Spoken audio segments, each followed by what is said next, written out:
We are recording. We are not live. Sorry, folks, we're not live because I couldn't get the thing to authenticate, and I realized I need to log into my soundboard, which is on a ancient Google Pixel 3a XL, sitting here in my hand. There we go. The Jay and Gary show. Hey, you're only an A. You're a big A.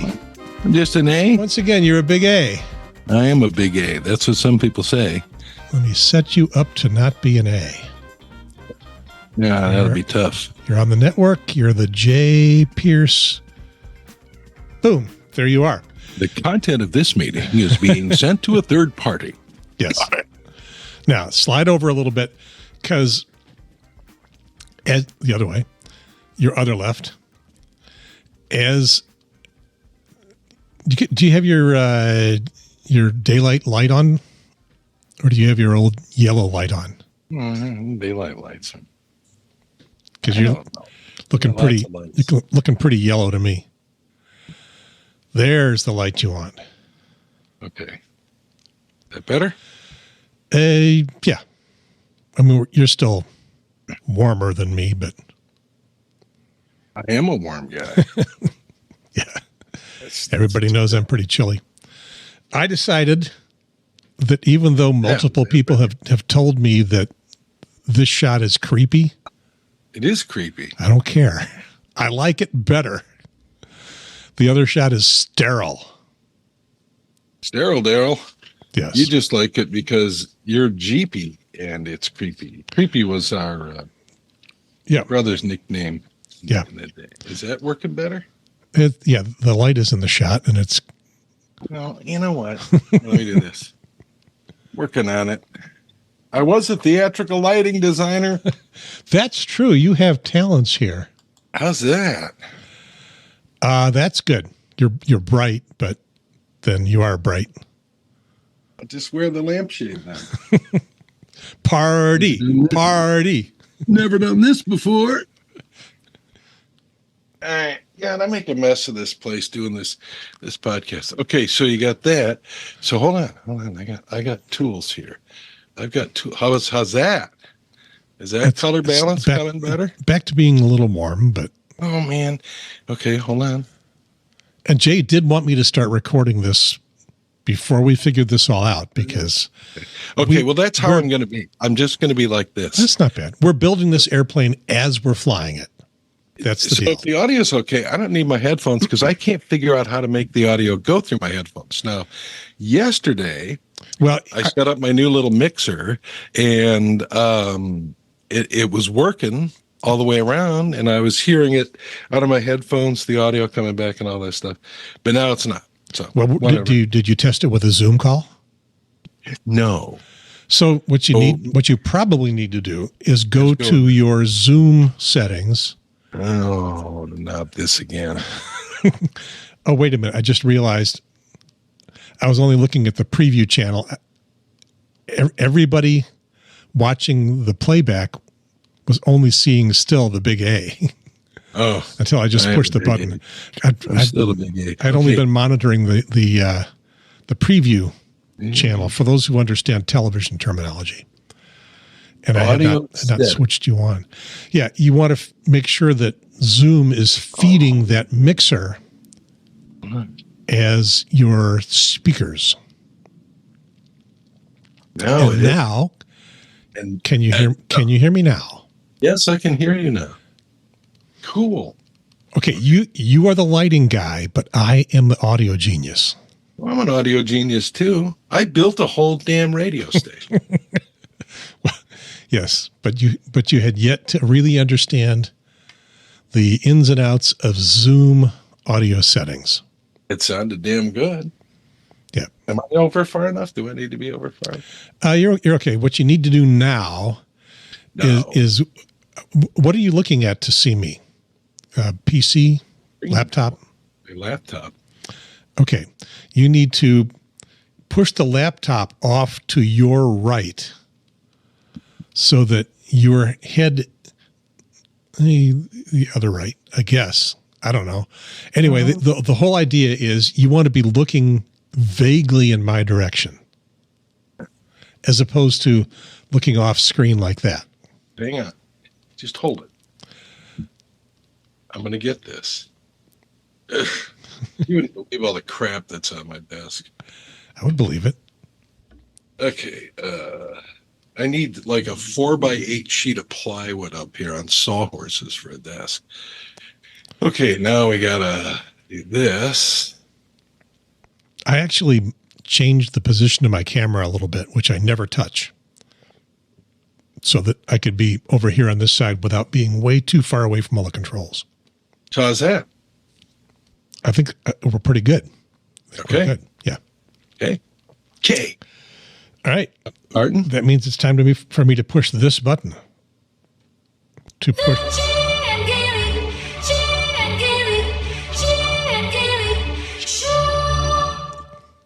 How about that? How about that? Is that a stag? Checking to see my live performance audio was on so that you could actually hear the music. You heard the music, right? I did hear the music. Could you tell the difference between that and what I had played last time? Mm-hmm. In other words, I need to play it so you can remember.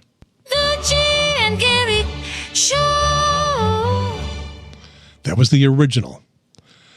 That's the original AI, artificial intelligence created jingle. This is the human enhanced version.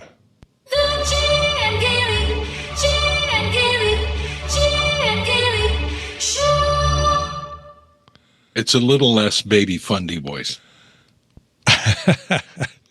Yeah. And we're not speaking in it because, as I've learned, and I've done a lot of investigating in this and researching and learning, and it would be very disrespectful to some people who suffer greatly because of the indoctrination into that whole rigmarole within the fundamentalist Christian church. And there's a lot of PTSD and some other things that come from it. So I'm not going to do it. That would be disrespect. So your point is that, well, first of all, we haven't explained what it is. And I know a lot of people already know what it is.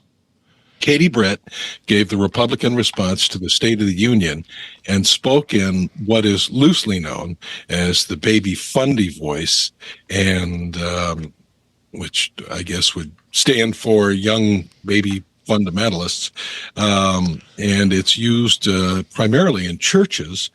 And it's that quiet talk. Everything's okay.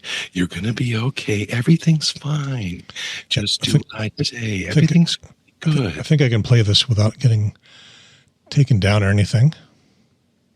You see, the CCP knows that if it conquers the minds of our next generation, it conquers America.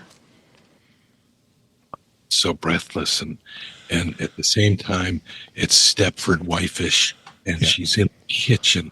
Why isn't she in her Senate office?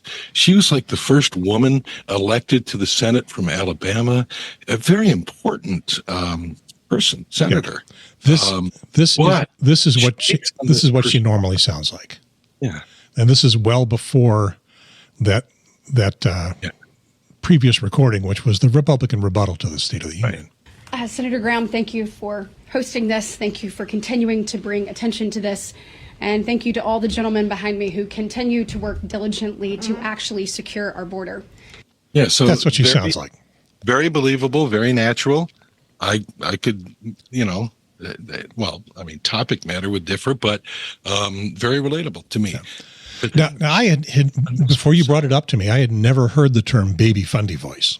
Oh yeah, it's a big thing. It's a huge thing. It's an indoctrination. It's like Fundie being fundamentalist. Yes, you just explained that, but yes, fundamentalists, and they listen to how pastors, fundamentalist pastors speak, and it's all this. It brings up the whole women should be in the house, should be subservient. That's why she's in the kitchen. for God's sake, this was so transparent and so obvious. Republicans that were behind this, and a lot of them have come out and gone, yeah, that was not good. But that for her is an unfortunate still frame with the eyes closed and stuff. But and others who helped stage it, and the talking points, they sent talking points out saying, here's the suggested response to her speech. It was great. It was wow. It was just, and the fact that they have to give people talking points to respond to it. Oh my God. Where has that part of the Republican Party gone?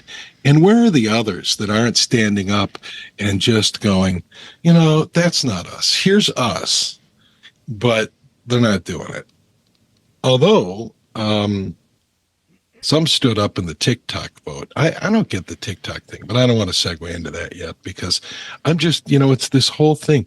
And then, and while we're on the topic of it, before you get to TikTok, because you lived in North Carolina. Yeah, and I live in South Carolina now, which is who's this moral woman that's running for state school superintendent? I thought you were going to talk about the guy running for governor. No, because he's a total whack job. The Republican candidate. Well, this woman's a whack job in social media. Prior, not during this campaign, but she has talked about the execution of Barack Obama and the Clintons, and it's like, who is this person? And she could be running the schools in North Carolina, and she's just the stuff she espouses is just batshit crazy. Yeah, I've paid no attention to that because I don't live in North Carolina anymore. Yeah, well, but Mark Robinson, the lieutenant governor currently and running for governor, has expressed tons of extreme. I mean, everybody, you want to paint your opponent as being extreme. That's just kind of table stakes these days in politics. But he is whacked out far right, batshit. Extreme, and plenty of evidence, video evidence of him standing up in front of groups expressing that kind of stuff. Where does this find support? Who's supporting this? Well, because as you know in politics, I'm sure that as you know in politics, during the primary season, you have to run to the polls. You have to run to the extremes in order to get nominated. And then in theory, for the general election, you try to backpedal and go back toward the center someplace, although that part of the theory has been kind of collapsing lately. Yeah, because we have recordings and people pull them out. And yeah, well, we have recordings for a long time. Nobody cares. But I'm going to stick with the Baby Fundie Voice for a while. Oh, Baby Fundie Voice. Okay. Yeah, because again, I had not heard it. It's not not a new concept. And you hear people speak like that. Some people, who have been indoctrinated into it, and people go to group therapy and go to therapists to get out of it and stop it. It's like the in that case, it is one aspect of cult fundamentalism. Yeah, it is, which people go to therapy to get out of. Yeah, it's like that. Scientology, one version. Yeah, it's crazy. It's crazy. People get hooked into it, and yes, as you said, have to go through therapy to get out. And because there's some need that it fills. There's some, I don't know, a childhood trauma that sends them to the comfort of it. I don't know what it is. I was never, and I don't think you were ever drawn into it. I think I went to church twice. So. The family went to church regularly up until I was maybe 10, maybe younger than that, and we stopped. I think we were. Let's see. Grandpa the Nazi was a Lutheran pastor. Lutheran ministry. Yeah. Is that where we went to, Lutheran church? No, we went to a Presbyterian church. Well, I don't remember that at all. I seriously don't. And I maybe that's what I blacked out of our child. Well, you might have been too young to. Although you have memories of actually going through the birth canal, I think. I mean, if I was 4 or 5, I should have remembered it. You know, I do. I remember once being in church, and I think I was laying down on a pew while we were in church. I think that was it. I have some kind of a memory of that, but that's it. And then the next time was after my first marriage. Went to the Baptist church. Well, it was actually after Dale was born. Did you get married in a church? Yeah, we got married in that church, and then we started. Yes, we got married in the Baptist, the first Baptist church in Carterville, Illinois. That's right. Yeah. And then I got married in a Methodist church the second time. The third time I got married in a bed and breakfast, and this one's held for 20 years. As we have, so there's something to be said for doing that. My best friend Margie performed the ceremony, and then I performed this ceremony for her and Wade, and they're still married. I was just going to say, you couldn't have performed the ceremony for yourself? You couldn't marry yourself, so to speak? I could have, I suppose. I am ordained. I'm not sure it works that way. So the first memory I have the memory I have of church was not very strong, but it was like we had Sunday school before the main sermon. Did you go to Sunday school? Yeah, we went to Sunday school. And it irritated me because I went to regular school for 5 days. Didn't want to go to another day of school. And then the main sermon. You didn't even want to go to 5 days. So I don't know if it was Andy and I who staged a protest. We would have been pretty young to be staging a protest. But for some reason, family just stopped going. I would love to explore our religious roots and current status, but that would be taking, that's a podcast length show, and it's taking us off the rails so far. So we'll do that another time, but we're just talking. I think the baby Fundie Voice thing was a way of saying that people can be controlled and manipulated. Look at big time. The Reverend Jim Jones. Look at Jimmy Swaggart. Look at Trump's Republican cult. Well, I didn't say that. On a huge scale. Who was the one that was going to jump off the tower if they didn't get money? Not ringing a bell. Yeah, I'll think of it. Oral Roberts. And that would be big. Look at these people. And Elmer Gantry. Burt Lancaster in the movie. But it is, it goes back to, a lot of it, not all of it, a lot of it. And some people need it. Some people need the structure. Some people need the social context of church. Some people need the explanation of where we came from. I don't really worry about it. We're here, make the best of it. Not worried about letting somebody else take care. I'll control my life. Thank you. I'm a libertarian when it comes to that, I guess. But the long and the short of it is that you say that a lot, by the way. People who want that's your go-to phrase. What? I'm a libertarian? No, the long and the short of it. Oh, the long and the short of it. I listened to one of the previous shows. You said it about 40 times. Did I really? Yeah. Well, anyway, my wife can't stand it when I say whatever. So whatever. She says I say that a lot. So did I derail you? You know what I'm getting at. I'm just getting at some people are open to people who have not the best intent for them. They have it for themselves, but not them, not the person looking for whatever it is looking for. Is every charismatic leader based group of people got an evil background? Every charismatic based leaders, followers. You mean are all of the charismatic leaders evil? Are they evil? Yeah. Do they have an evil? Is that a Venn diagram create a single circle? No, I don't think so. I think there are some who are very above board and out there to help people, and are very helpful. But they still have their followers in a cult-like grip. I suppose, we don't hear about them because they're more benign. We only hear about the really bad ones. I mean, you could say there are things, like Tony Robbins. Let's talk Tony Robbins. You know who Tony Robbins is? I've heard the name.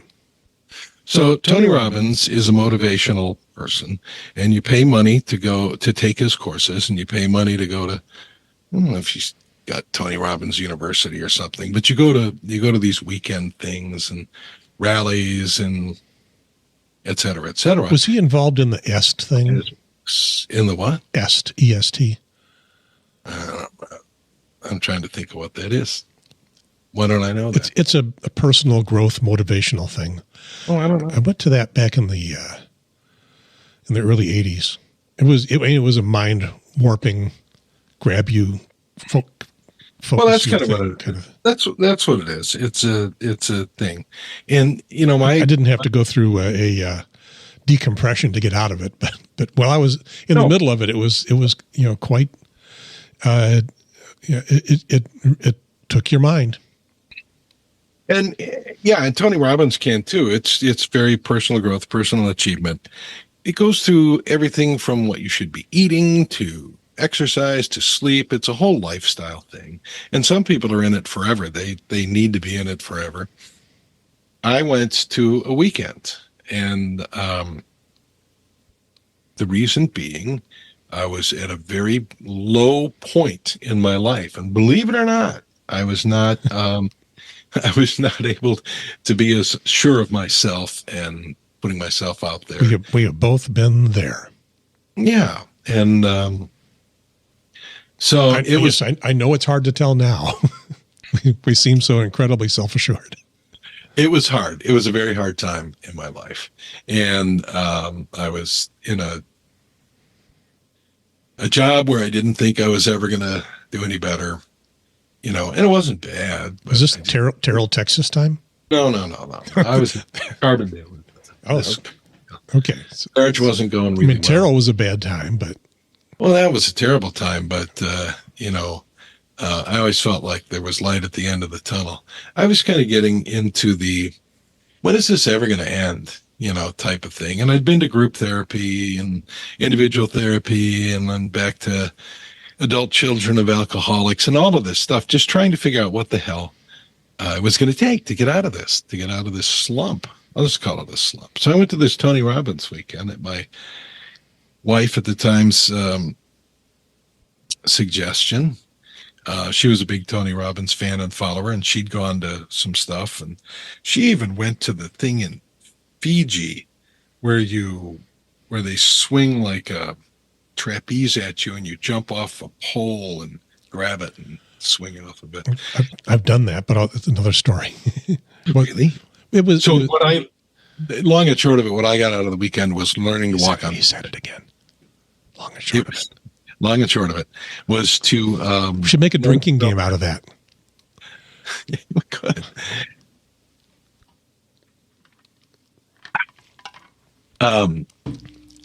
I came away from it knowing how to walk on fire, and okay, yeah, there was Tony Robbins Fire Walk with Me. Now I got it. That's it, and I did that, and it's all about getting over the fear of walking on fire, even though you know the physics behind it, and you know your feet aren't going to get burned. Not literally fire, just hot coals, red hot coals. Well, it's red hot coals because they start the pile of wood on fire, and you go out like every 20 minutes and check how the fire's going. And then when the coals are just right, you go and you do it. And you do it, if I recall correctly, you do it quickly. You don't linger. You don't linger, but you also don't go very quickly. What you want to do is you want to do it. Well, first of all, you're on a little patch of wet grass that they put down. And that forms the, your feet need to be wet, the moisture that needs to be there. And then you just walk at a steady pace. not running, not lollygagging, trying to make it even so that you're not digging your feet in or anything like that. And so what happens is the wetness, the moisture on your feet and the hot, when it hits the hot coals, forms like a steam barrier that protects your foot. It's the same kind of a thing if you have like molten steel in a little pot and you wet your finger, you can dip it in and take it out. You're not going to burn your finger off. Not going to try that. Take your word for it. The point of it is you can know everything about the physics of it, but still, can you do it? Can you stand there in front of this white hot bed of coals that's about 20 feet long and step off into it and walk across it? What's it take to get in state, as they call it, to be able to do that? Part of what you learn is you learn your move, and it's like your mantra in transcendental meditation. You're not really supposed to ever tell anybody what it is. But I have my move. It's a physical move. And when I find myself getting into a situation that's making me anxious and hesitant to maybe step my foot out and do something, like going and asking somebody for $100,000 to support a project I'm doing, so I can do my move. I can just do my move. And you know what? It puts me in state. And once you're in state, you're not afraid. And so it still works.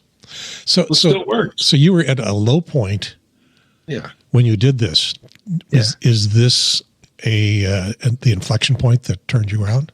Yeah, it is. It really got me going. And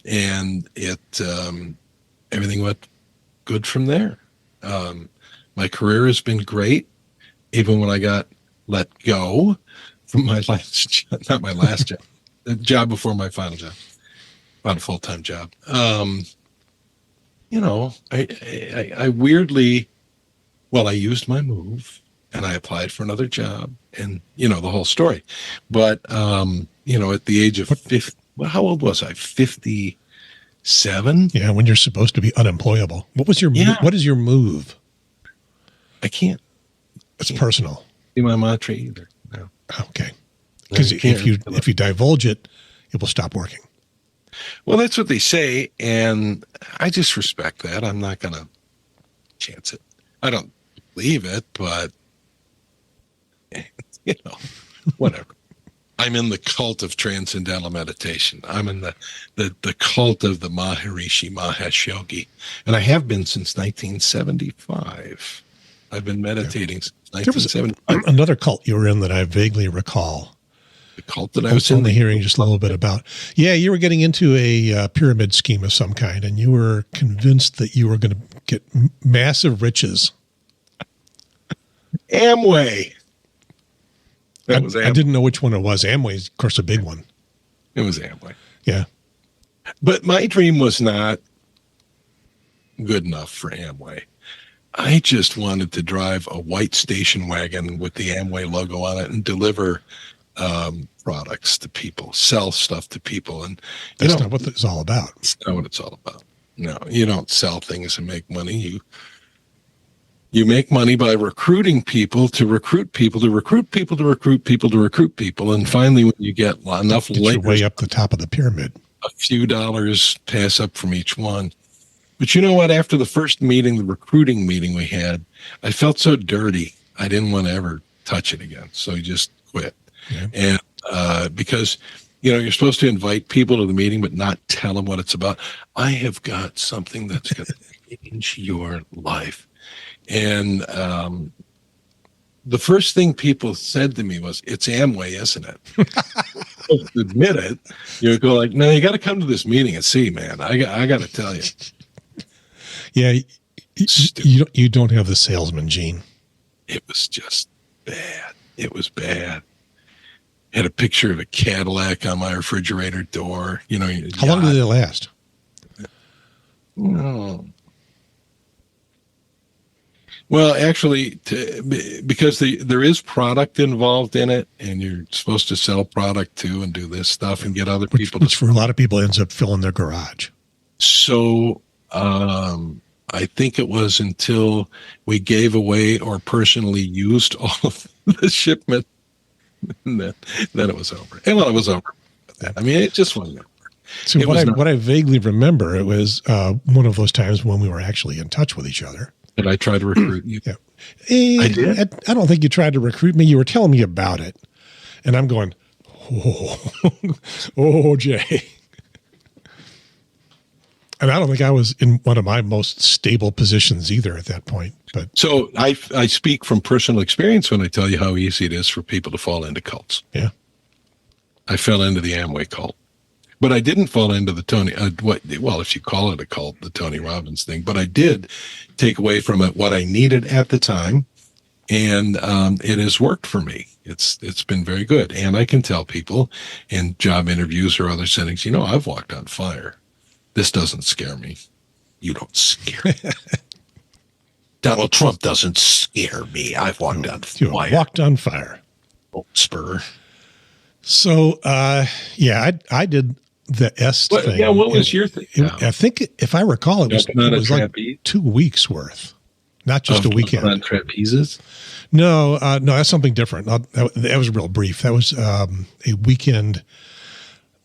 I forget what they called it, Outward Bound or something. Outward Bound may be something totally different. It was Pete. No, it was at a camp, and they had a series of physical things to do to challenge you to build confidence. Sounds like a reality show. One of them was a zip line, the first zip line I saw.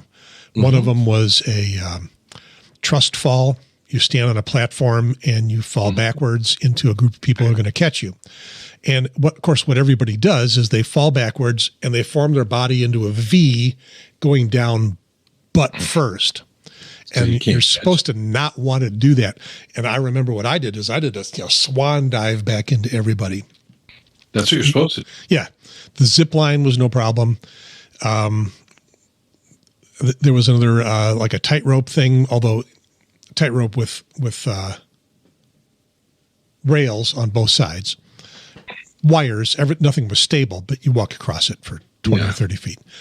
And then the last thing, you climb up onto a platform about 20 feet high, and there is a trapeze. It's a stationary trapeze. They're not flying it at you. And you're supposed to jump out to catch the trapeze. You're wearing a harness and with a cable. So if you miss the trapeze, you're going to fall a couple of feet, and then the harness catches you and lets you down. The trapeze doesn't get lowered at any point. Sooner or later, you're going to use the harness to get back to the ground. Okay.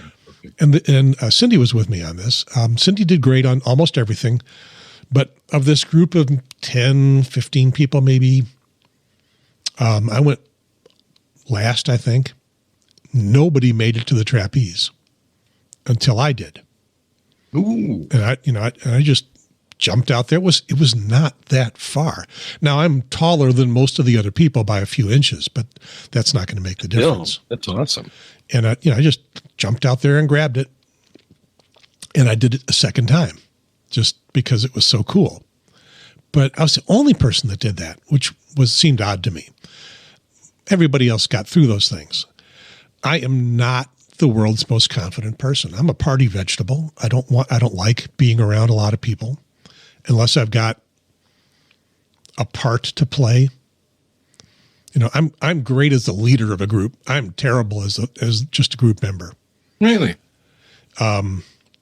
Sitting and listening to somebody else do their thing, that's fine. I can do that.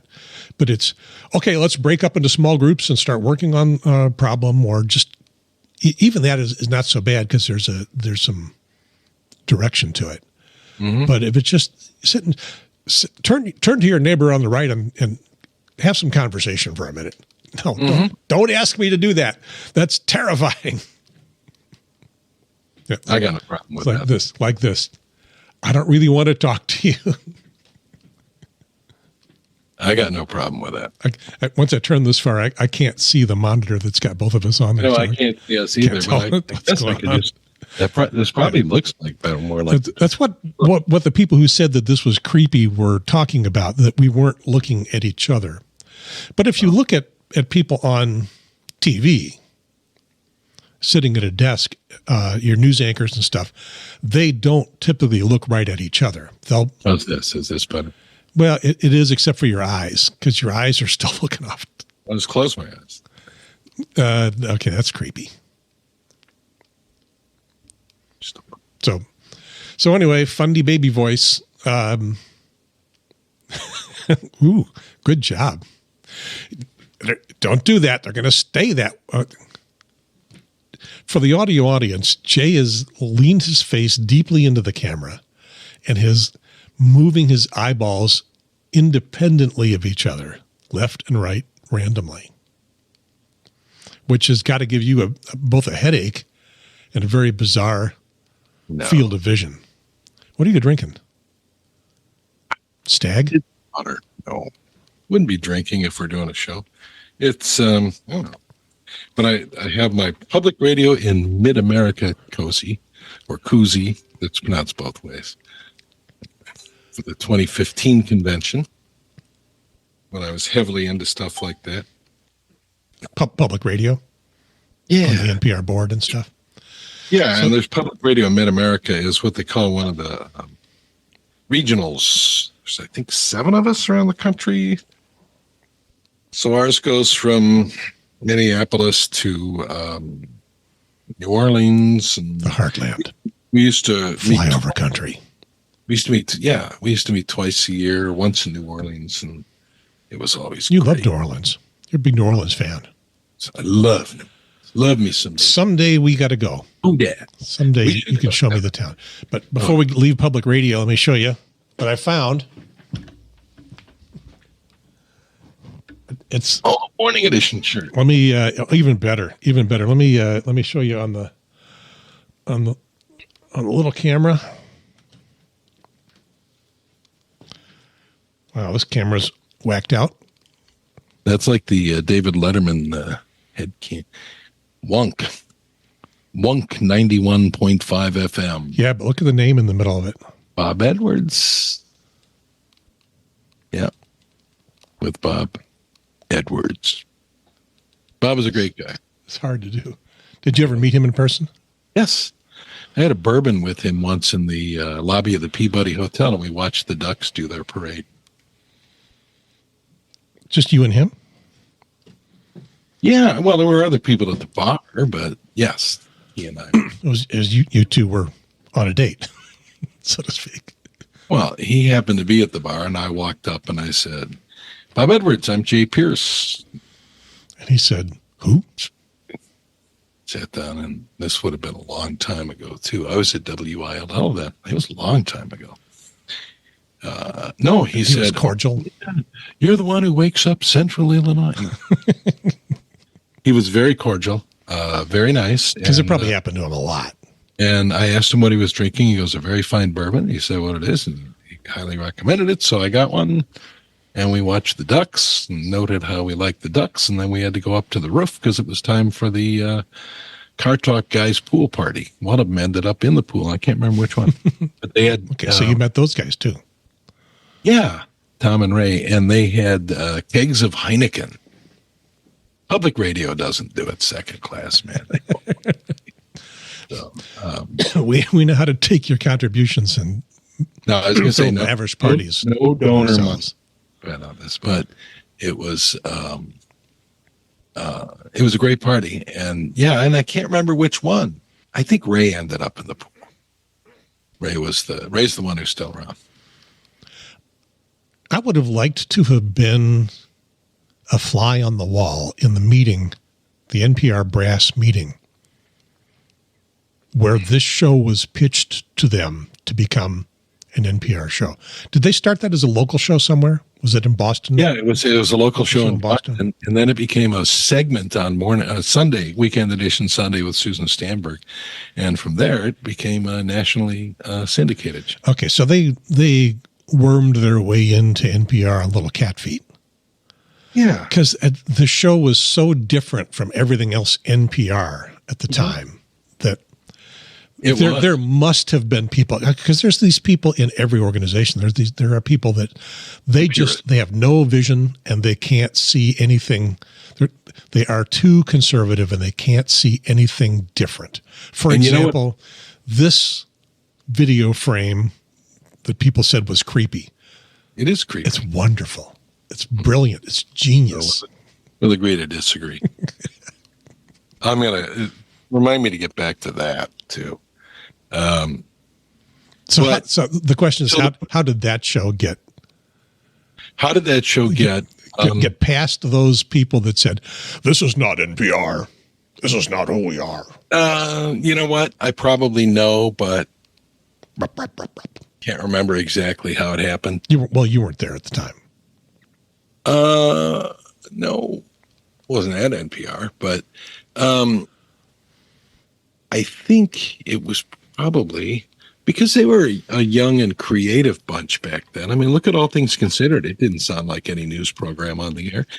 But I think that, once Car Talk got on anyway, there were still those at stations that were like, I can't believe we're running this. And they go, it's got more listeners and it raises more money than whatever it is you're doing around here. So, sorry, I never spoke like that as a boss. Look what I got. Hold on. Speaking of shirts, wait, I'm going to get half naked here for a second. Just tolerate it. I got my finger on the button. I don't look like I did back in the day. Anyway. Jeez. I'm not really bad. I'm not covered in something. I don't have hair everywhere. I don't have hair anywhere. Hair's okay. And don't start complaining about tattoos, because tattoos are a thing these days. Guess I got to stand up or something. Hold on. I'm going to give you full screen. Yep. Where's your aviators? Yeah. Jay, for the audio audience, wait, I can't describe your T-shirt. Oh, Jay can't hear me. Jay, first of all, Jay got naked from the navel up. Okay, so then second, he put on a T-shirt. Oh yeah. With a cartoon picture of Joe Biden, not cartoon, but a drawing. Caricature. Well, not even, just, a normal drawing that says, I may be old, but I get shit done. Yeah. And that's my motto too. Maybe old, but I get shit done. I do. How's that? Prior to this, push you back over to the side. We're babysitting the other side. The granddaughter. Farther. Yeah. You're too close. That's what's creepy. You're too close. Okay. How's that? Farther. Okay. I'll get over here. There you go. That work? Yeah. So story of the shirt. So we were out in the yard today picking up sticks and moving branches and stuff and getting ready to make the yard a play place again for the kids. And what else did I do today? Did a whole bunch of stuff. I'm a big, strong man. That's what my wife calls me. I'm a big, strong man. Yep. Without having any kids, you got kids at the labor level of age. The labor level of age. Yeah. You start with kids that are too young to actually do anything, but your kids are young and middle, early, late young adult. They're not middle aged yet. They're young adults. Yeah. They can accomplish things. Yeah. They're 30. Well, they'll be 30 and 40 this year. Yeah. I don't have kids like that. No. And so when we went on family vacations, there was Cindy and me and her parents. And her parents at the time, I was in my early 60s and they were in their early 80s. And so the early to mid 60-year-old guy was the one who did all the physical labor, carrying luggage up and down, because I didn't have any 25-year-olds to do it. Yeah, I guess if we ever took a family vacation like that could happen. But no, we travel. I do all that, and which kind of leads to that was a hell of a vacation. I'm exhausted. Nice to get home, but I do it out of pleasure. My wife's paraplegic. That's not a secret. So we got to pack everything we need in suitcases, blankets, pillows, wheelchair, all that. She's not climbing any ladders. No. And then I got to, load her into the car and everything and do that. I did it happily. And that's why I keep in shape. That's why I'm a big, strong man. That's why I do my stuff. Because, I want to be able to help her. She doesn't need a lot of help. She's pretty independent, pretty strong. Pretty sure that she could punch me out if she... because, rolling around in a wheelchair develops a lot of upper body. But thankfully we're getting along. So I don't have to worry. But I mean, that's it. She's been a paraplegic. Does she watch? She can't be watching live right now because I couldn't figure out the live thing. I couldn't make it work. But she'll watch it as soon as I upload it, right? She's watching Margot right now. So let me see. Since she was 16, 46 years. 46 years. 62 years old. That's pretty 16 is how old she was when the accident happened? Yeah. So, and she's 62 now, so that's 46 years. That's a long time for a paraplegic.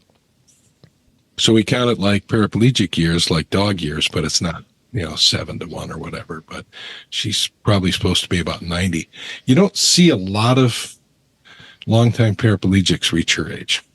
And she's in great shape. She takes wonderful care of herself. A lot of people would, it'd be easy to not take care of yourself, but she gets up every day, takes a shower, gets dressed, does her whole routine, makeup, whole 9 yards, and it just keeps going. And we do stuff. We go out to stuff, and we follow Willie Nelson around whenever we can. Things like that. He's an inspiration. 115 years old and still up there singing. Oh, I know. It's the weed. It's the Snoop Dogg lived to 150. So should we start the show now?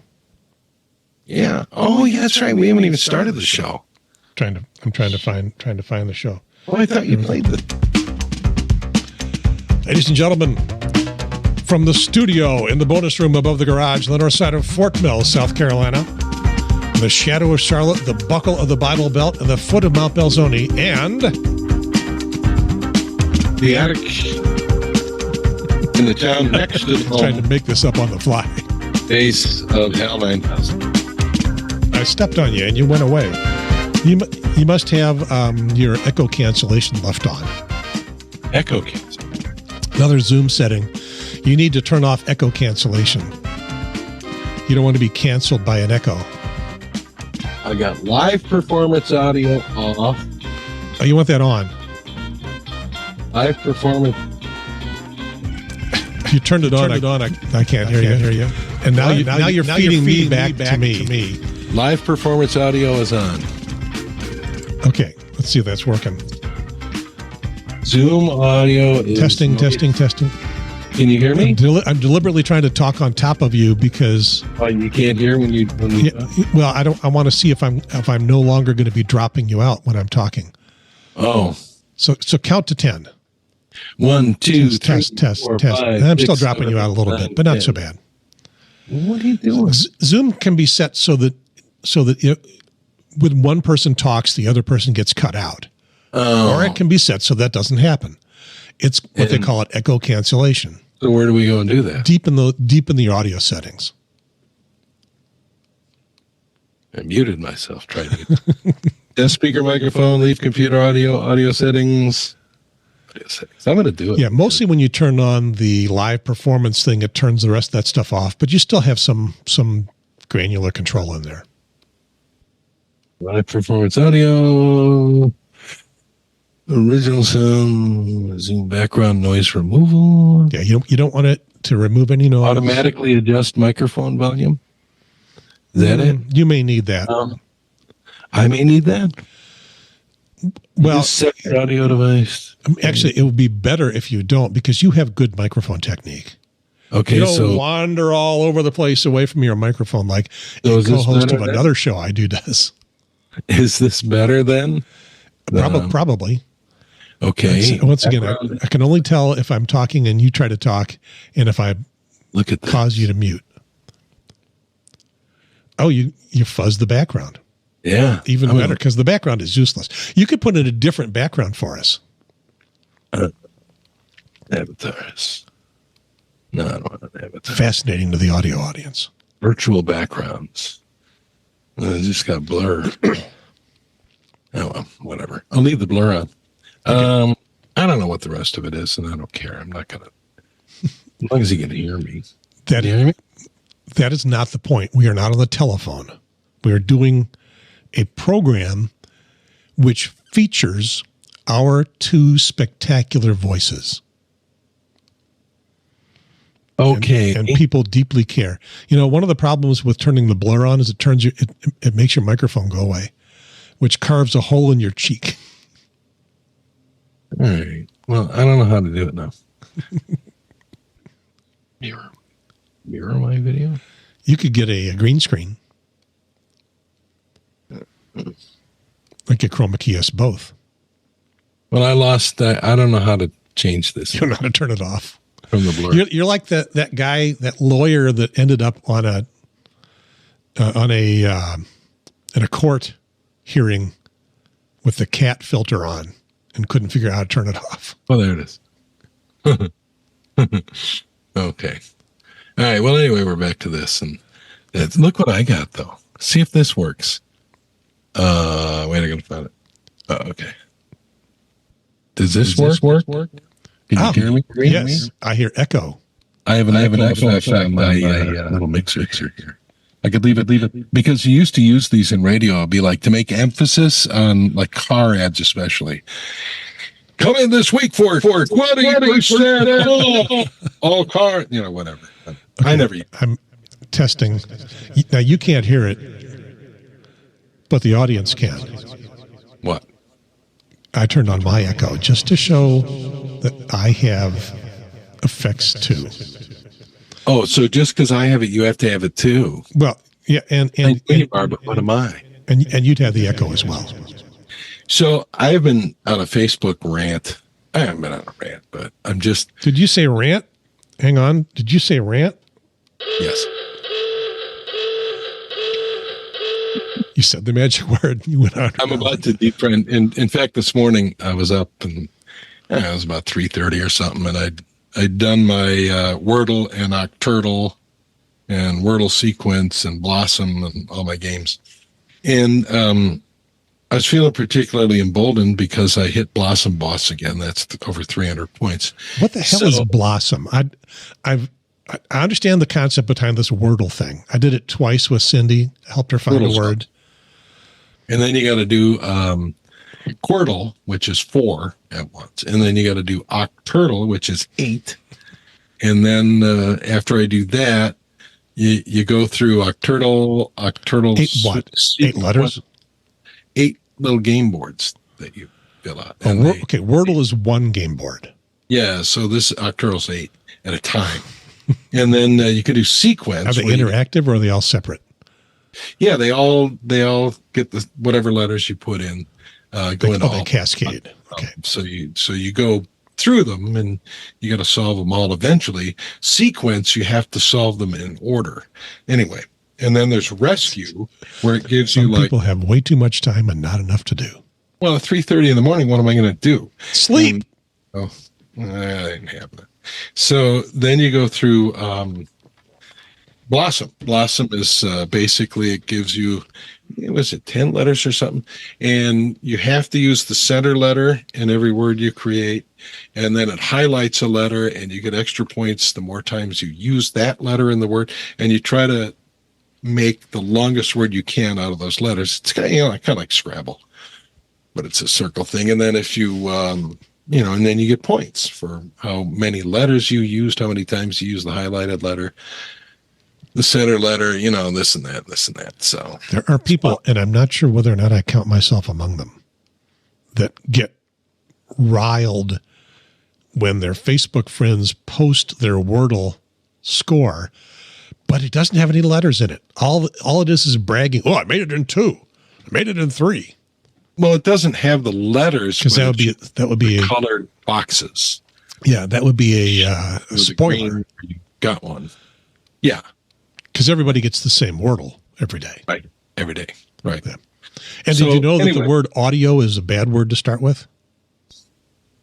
A-U-D. It shouldn't be. A lot of people use audio. A lot of people use a different version of pretty much those same, because they got the same vowels. Because they got all the vowels in it. Yeah. I sometimes either read a story or more likely heard a podcast where they were talking about the best, doing a roundup of what starter words yielded the most success. And the typical starter words did not. I don't remember which one did, but it didn't sound logical. I've used radio to moderate success. My starter word, which you can say because it's not a mantra, is Butte, B-E-A-U-T, because E is a very common letter in there, and then it gets A in there and U. Radio and audio don't have an E. Right. But you can add the E in the next guess, or you can, whatever, and you don't have to have. You're never going to get it in one unless your guess word, your starter word, happens to be the word of the day. So nobody gets it in one. But there are people who leave clues. You can get a clue if you, and I've gotten ones based on clues. I have a friend here that, Denise. Denise was a partner in crime. I'll tell you. Did I tell you about that story about the Ovaltine?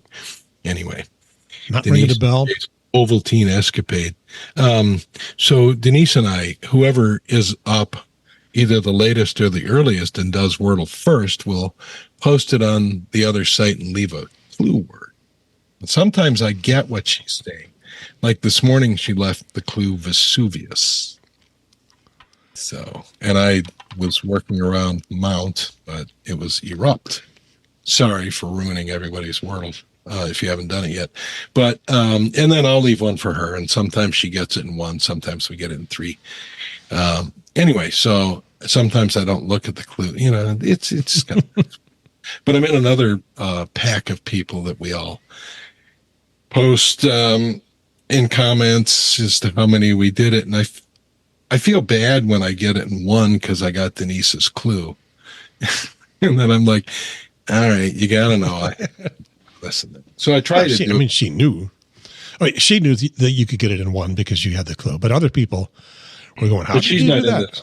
She's not in the specific group. Anyway, enough about Quirtle. It's fun. It's a little brain teaser thing.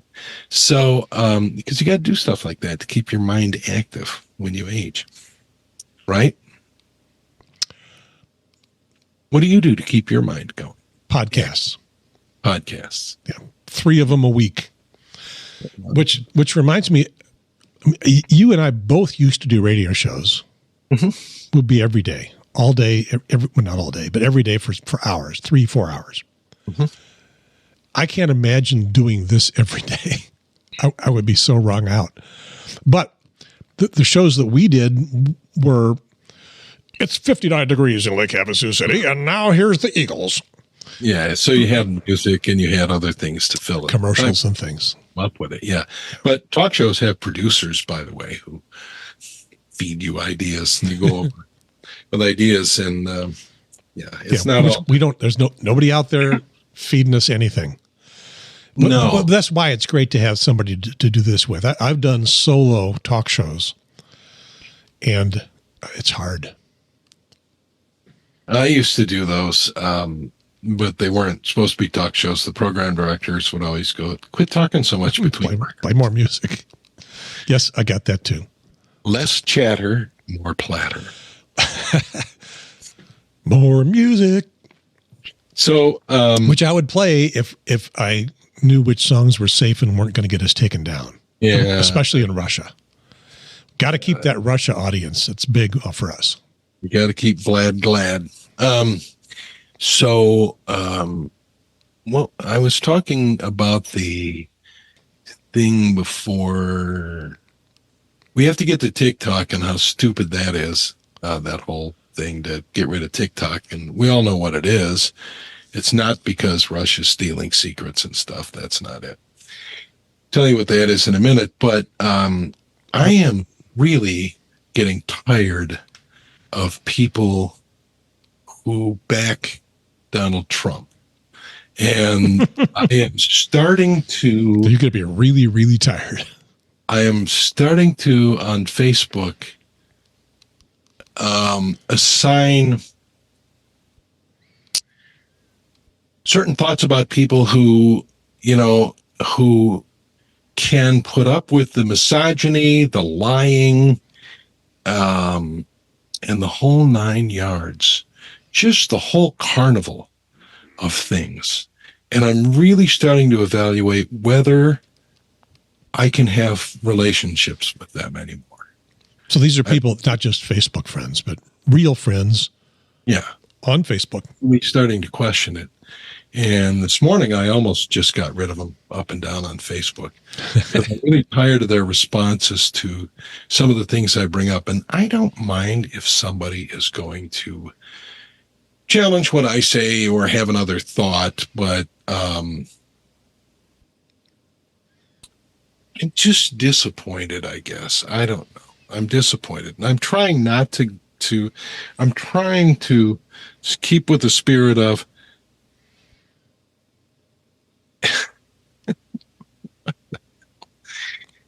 you're looking at your phone. It's distracting you. Oh, that's funny. No, I'll tell you. So I'm getting real tired of that, and I'm having a hard time deciding with some people. Do I keep this going, or do I think they're not going to come around? I'm tired of talking to them, and I'm tired of getting we'll just have to agree to disagree. No, that's a wimp's way out of the discussion. When you get into it and you don't have a way of coming back reasonably or logically to something, but we'll just agree to disagree. Well, that is something you can arrive at if you've both made your positions clear. Well, I guess what I'm trying to do is trying to make sure that I'm not doing something because I believe my position is right and theirs is wrong, even though factually it probably could be said to be that way, especially when you look at stuff like gas prices, the economy, and the whole gas price thing. Everybody's sitting there going, well, under Biden, the gas prices. I go like, well, first of all, he doesn't set the gas prices. Second of all, then you go into your argument about, well, if we didn't import all this, and if we would drill, we wouldn't have to import. Well, first of all, we have to import because the oil that we drill here that we refine into gasoline is heavy sour crude. No, the oil that we produce domestically is light sweet. We're light sweet crude. No, that's what we. You can drink it. You could drink a cupful of it. Yeah. In fact, that's what's in this tumbler. This is a tumbler full of light sweet crude oil, right out of the ground. We have a little pump in the backyard. So the oil that we need for our refineries to make gasoline and jet fuel and things out of is heavy sour crude. Yeah. And we don't produce that. We don't pump that. And so where do we get most of our oil? Well, of course we get it from the Middle East because we get it from Canada. The majority of the oil that we import comes from Canada. Yeah. You know who's second? Mexico. You know who's next down the list? Well, then we get into the Middle East and the like. So that's not that hard to look up before you spout. Yeah. Plus the United States is currently the world's leading domestic producer of crude oil. So this drill, baby, drill. Why? For what? What are we drilling for? I don't. So we're drilling for votes. So we're drill, baby, drill isn't going to change our need to import oil. It is going to give oil companies more oil to export and make money off of. So I guess that's what we're looking at. And so we're looking at electing Republicans. That's all it is. We're looking at electing Republicans. Won't change the price of gas at the stations. It's not going to change the price of groceries. It's not. It's. But if you're fed enough misinformation, and you don't look it up on your own, and you take it and you run with it, that's what happens. And a lot of it, the disinformation campaigns, yes, it's been proven that Russia mounts up. So if you want to believe Russia, that's fine. I don't think you want to believe Russia. It's pretty not believable, but they banned us. Well, they don't believe they're believing Russia. Well, they don't believe it. And it's just, so I've been watching some of these videos of some of these guys that go out and do interviews with Republicans at Trump campampagns and Jordan Klepper. Ask them about stuff. The Daily Show. Yeah, that's who it is. And there was this one woman on there that it was like, she was going, well, everybody knows that Obama pulls all the strings. Everybody knows that. Yeah, everybody knows that. He sits in the basement and pulls the strings because he couldn't get a third term. So he's running everything from the basement. They're going like, so he's running Donald Trump. I do want another Obama term.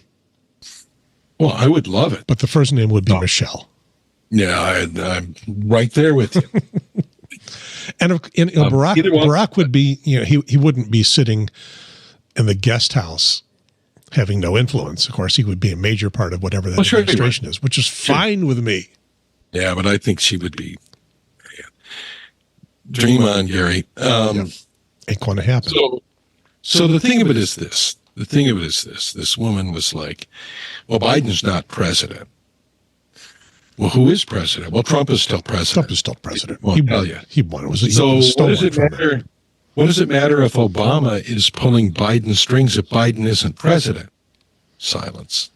And if Trump is still president, how can he run for another term? Because he would have finished his 2 terms. And we get to that. They said if Trump is still president, what does it matter that Obama is Obama pulling his strings? No, he's pulling Biden's strings. Well, Biden's not president, so why does it matter?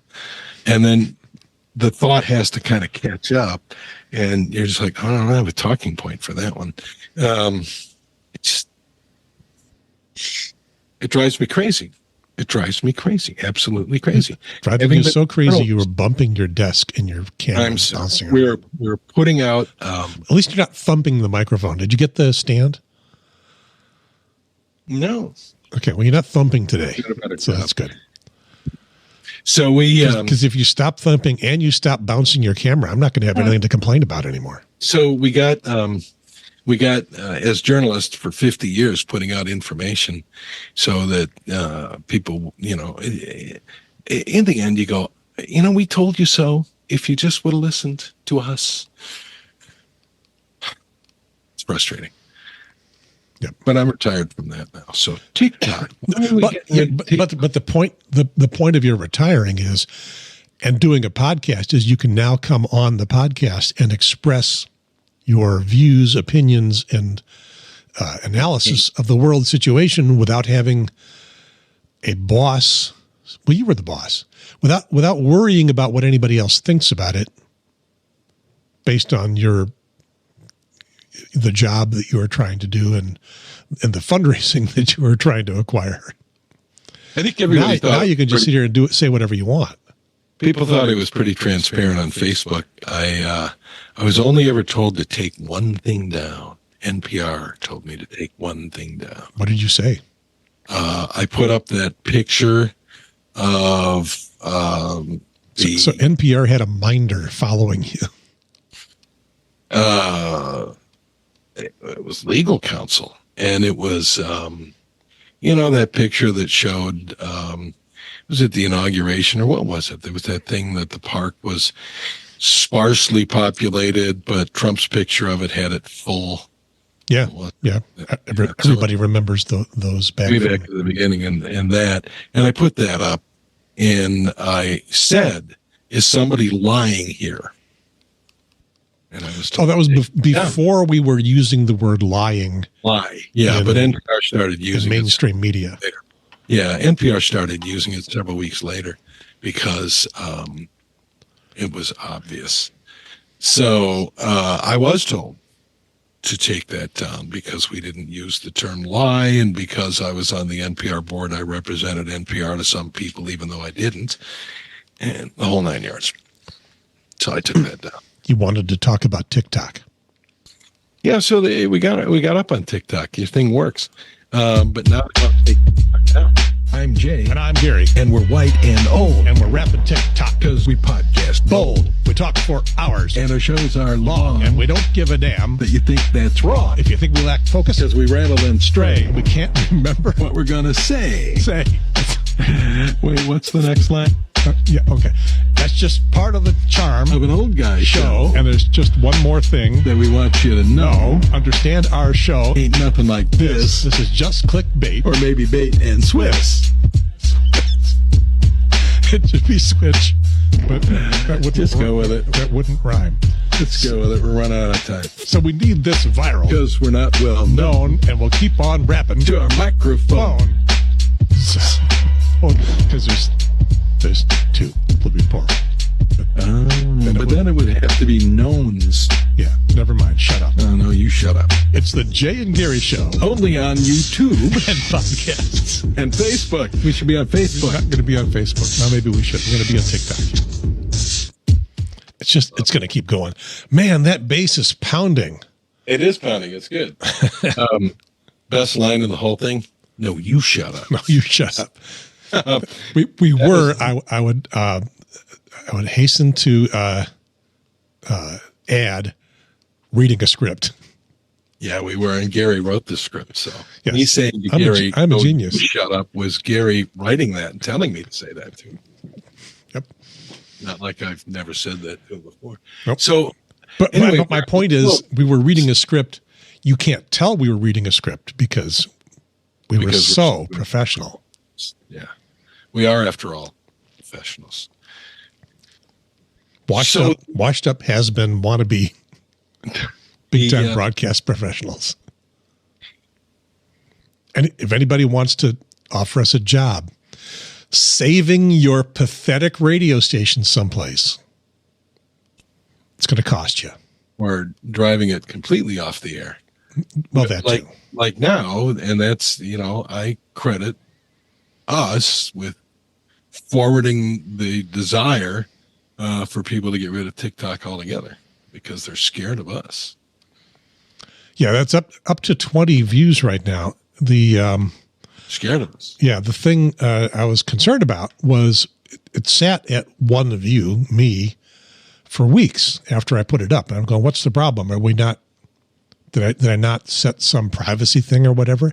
Oh, I watched it 19 times yesterday, so that's why it's at 20. Not a bunch. I mean, I put a note on Facebook where we now have a group. By the way, we have a Facebook group.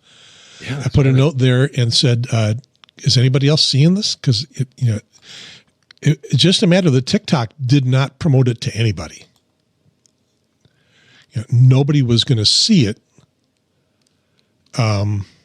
The TikTok. Yeah, nobody was going to see it until TikTok told them about it, and TikTok told no one. It's like going to the Walmart. So the reason that they want to get rid of TikTok is not because of the whole Japanese secrets. Oh, look, our names. All of that stuff.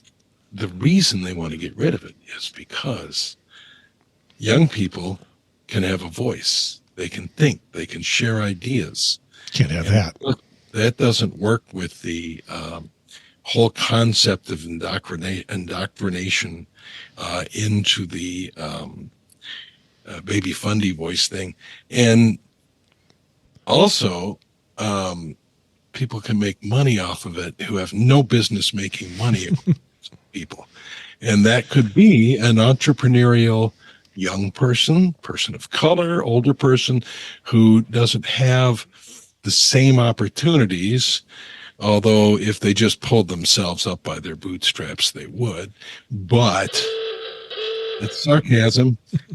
I think that they want to silence those opportunities because they quash the opportunity. Because here, we have to preserve a subservient working class. We can't have people using this kind of technology to become entrepreneurial and make money, because by the way, we are making money hand over fist on this social media thing, YouTube, TikTok. No, I don't even spend it all.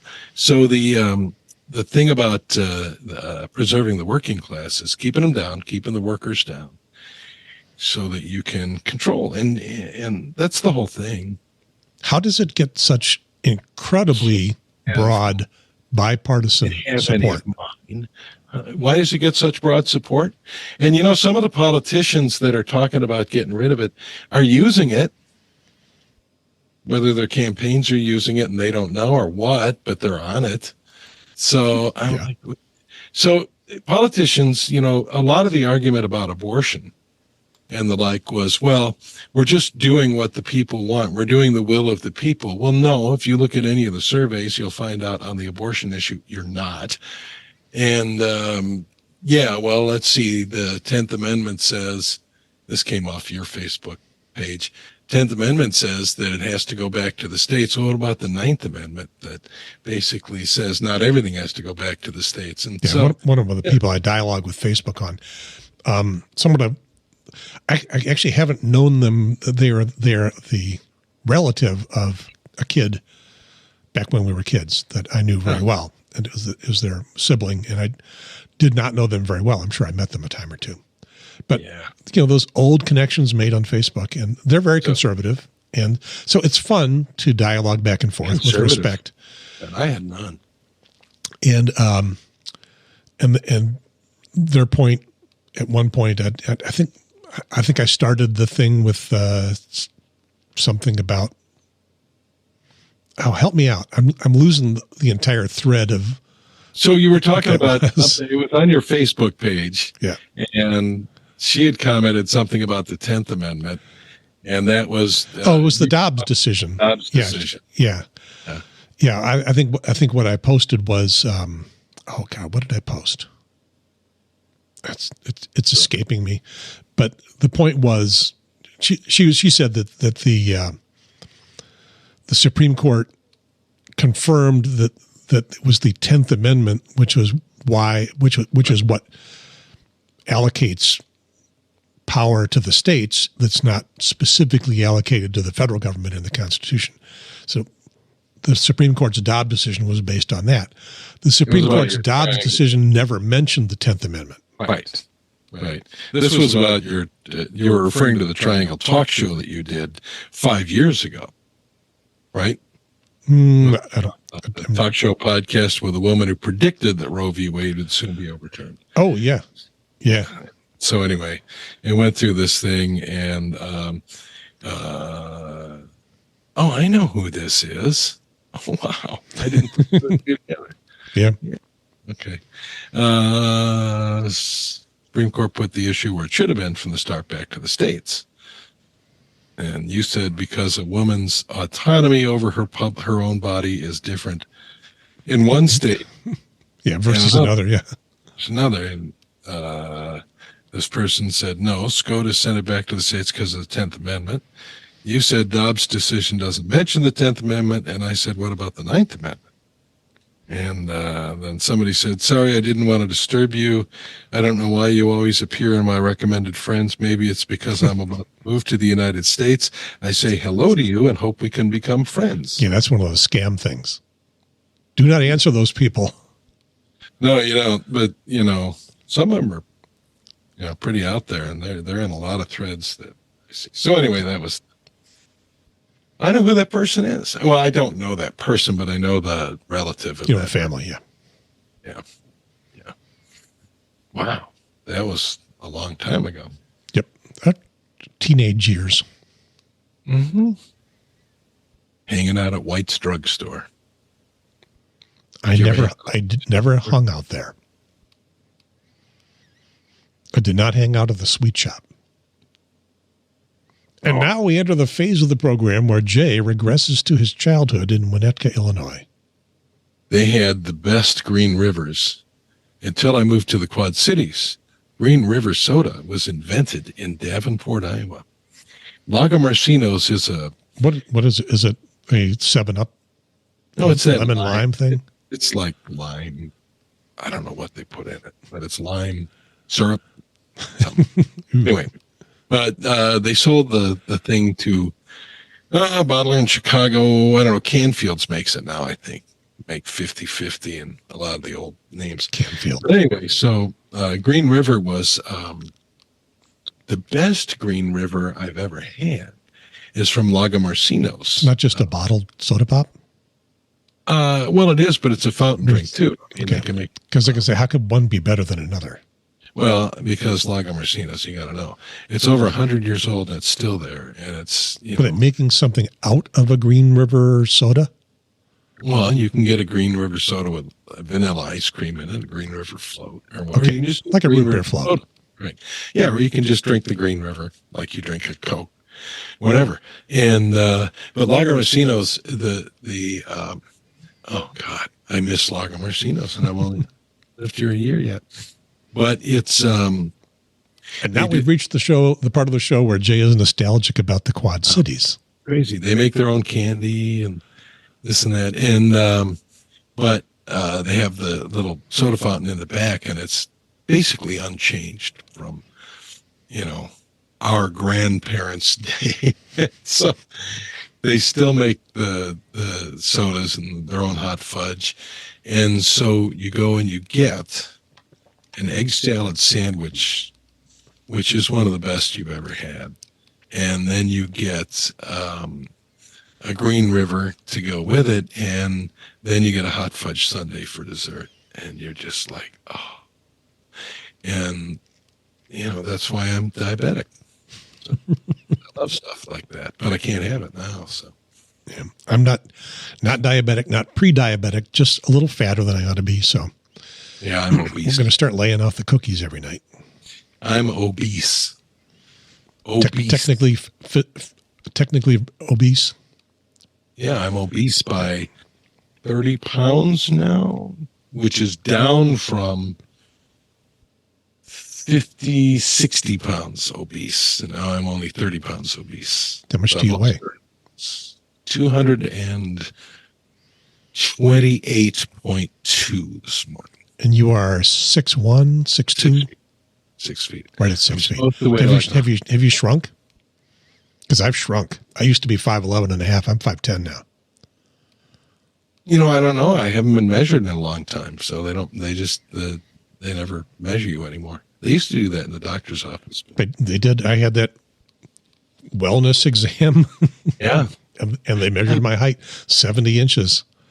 Used to be 71 and a half. Almost 6 feet, not quite. But I thought you were more than an inch taller than me.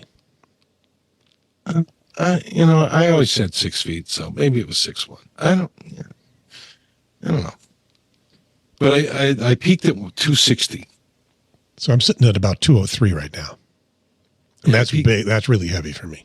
60. Yeah, I'd like to get down there, but so at Thanksgiving, I weighed 260 pounds. So I've lost 31.8 pounds since Thanksgiving. And this is just adjusting your own diet. Cutting out crap, walking. Yeah, I did Weight Watchers. I peaked out at about 220 at one point. Did you? And I did Weight Watchers for like 8 months and got down to 175. Wow. And that was great. And I maintained that for 2 years or so, and then it started creeping back up. How did it start creeping back up? What'd you do? Eating stuff. Not doing Weight Watchers is based on a lot of measurement every day. And I kind of stopped doing that, which meant I started eating more things than I would supposed to be. I didn't feel horribly deprived on the Weight Watchers, but a little bit. And no question, I'm not even coming close to anything like that now. So following anything like that now. Well, I used to, it was late night eating. It was stupid eating when you get tired and your filters go off and you think that a sleeve of Oreos is one. That's 110 calories because 2 of them are 110 calories. So the whole sleeve, what could that be? 120, 130. Yeah, I play those mind games with myself all the time. I know. So, you know, it's that kind of stuff. And it's like, yeah, I can have a 4-egg omelet. You know, it's just like if I just cut in half what I ate, it's portion size. But it's also sugar, you know. Stop drinking Cokes and Green Rivers and stuff like that and drink water instead. Fizzy water. So this is fizzy water. This happens to be Waterloo lemon lime fizzy water. I tried. As satisfying as soda pop to me, and I was a big soda pop person. But real sugared soda pop, not diet. You have muted yourself. Yeah. I mean, I've been a Diet Cola person for a long, long time, and it's supposedly not that good for you. So I tried diluting it. Well, I tried totally switching off to the flavored sparkling water, where the flavor is a hint of flavor. Yeah. Yeah. And, yeah. And that didn't do it. And so I tried like a 50-50. Still didn't do it. So I've given up on that. Back to. Well, I drink green tea then too. Iced green tea, iced coffee, stuff like that, but not soda pop. Not a lot of milk, but some milk. Whole milk. So there's a lot of difference in what I eat. I always ate a lot of fruit and vegetables, so that wasn't the issue. It was the peripherals that got me. Yeah, pretty much. And so I'm doing a lot better. I monitor my, let's see, in the morning I weigh, I do my blood pressure and my blood sugar. So my blood sugar was 115 this morning. Supposed to be under 120, so that's good. But as my doctor will remind me when I go and gloat about, see, I got it down to 115. He'll go, yeah, because you take, I can't remember what it is I take twice a day. What is that stuff? Anyway, I take that twice a day, and I do my Monjuro shot once. So I did mine this morning. So your blood sugar is being artificially held down by drugs. So what would it be if I wasn't doing that? So, yeah. So I'm not taking anything for that. I've added a cholesterol because that was sitting a little high. Oh, I got the cholesterol. And blood, and I'm on multiple blood pressure medicines. Yeah, I'm on one of those. And I'm on yeah, we're getting old. It's the AARP podcast. Welcome, everybody, to the AARP. Do I have an AARP? Nothing wrong with me that 6 pills every morning and 4 at night can't take care of. And that's good because it was my last doctor. Before we moved from the Quad Cities, I had this really great doctor. And I've got AARP music here. Oh. This cracks me up. This is what's good. Blood pressure is rising right now. So speak. I'm just going to stop doing this. So if you keep doing that, I'm just going to stop. Turn it off. It's been nice getting to know you for these last, know you better and everything and hang out with you. And now we're done because I won't stop playing the, what's the name of that song? It's a Steely Dan. Island Highway or Skyway. So I was, so I'm getting back to where I should have been, but I was so far off the map. My blood pressure, every time I would go to, an appointment, they take my blood pressure for the labs. I'd go in to get my blood draw for the labs, and they do my blood pressure, and she go, "Do you feel okay?" I go, "Yeah." And she'd be like, "Okay." She go like, "What is it?" She go like, "Well, 175 over 110." Go, that's pretty high. And I go like, "That's about what it is." So anyway, my doctor was really good. We got stuff within control and got stuff started. Anyway, the doctor I have now is pushing it even farther, and it's great. It was starting under the one in Rock Island, though. She was great. I think the line that she gave me one time was, "There's nothing wrong with you that you can't fix." Now, you can do it one of two ways. You can fix it, with a regular plan of diet and exercise and stress reduction and, the whole 9 yards. Or we can give you medication, but I'll guarantee you that you'll burn right through the medication. Or your readings will go back up and it won't be effective. And I said, well, what happens then? Well, then you die. And I said, then. Well, maybe let's try doing this organically with a little help. So my doses aren't huge. They're a little help until I get things under control. And I am. And that's the yoga, which I wasn't doing before. The walking every day, which I was walking about once a week, maybe. I used to count mowing the lawn as like 5-mile walk. And so power mower or a manual push mower? Well, I mean, it's a power mower. It's not a lawn tractor. I gave my son the push thing. I couldn't use it up in Rock Island because the ground was too bumpy and the lawn was thick and it just wasn't working. It would work here, and I used it here, but then he has a electric lawnmower and battery thing, and something's wrong with it, and he's trying to fix it. So I took that down. So anyway, did you have an electric lawn? Me, no. Because you were using an electric lawnmower. Shut up. I love the English language. It is so messed up. Oh, it took me a while to get that too. Yeah. So he's got that now. And, I got a third of an acre to mow here up and down hill and stuff. So I will start getting back in shape with this. I'm looking forward to it, and I'm feeling better. And sleep is another thing, and I'm having issues with that because I'm still, I wake up like I was having to get up and go to work at 4 in the morning or be at work at 4. Yeah. You use a CPAP machine, right?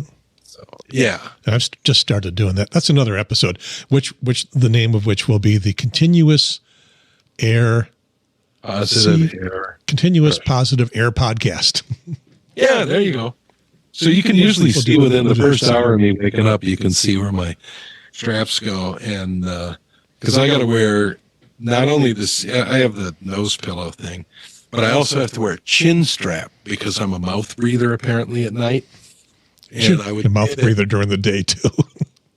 Some say that. I would go, and then all the air would come in my nose and go up my mouth. It wasn't helping anything. Yep. Fortunately for me, I'm using the nose pillow because they're much more comfortable, but I keep my mouth shut. The only time I keep my mouth shut, it's at night when I'm asleep. Yeah, there you go. I had the full mask when I started, but I couldn't do it. Okay. It was like claustrophobic. The first time I overfilled my reservoir with the humidity reservoir with the nose pillows, I waterboarded myself. That's not fun.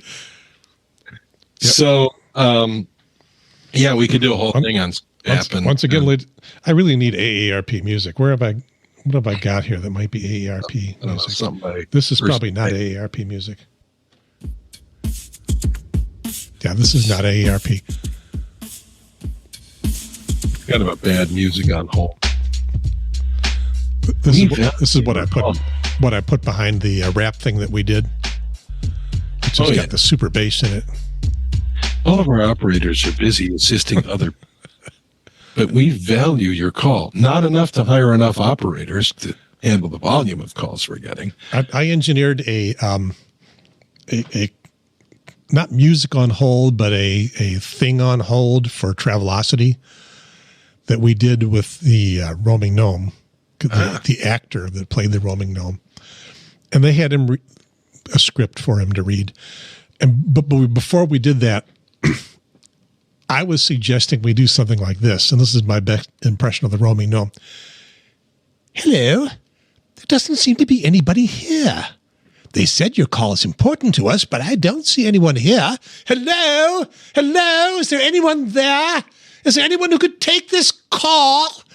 We have a customer making a call. Can anybody help this? There's no one here. I don't know what to do. I can't help you. I'm a gnome. I can't even move my arms. And they didn't want that? They didn't want that. Oh, I can't imagine. Hello? Is there anyone here? I like that. How's my gnome? Your gnome is pretty good, actually. You could have done the whole commercial by yourself. I was thinking if I worked on it a little harder, if they could never get him for some time, I probably could have filled in. Did he paid more than you? I'm sure. I got paid very, very well. No complaints, but the best I'm sure he got paid more than scale. The best thing I ever did. Hello.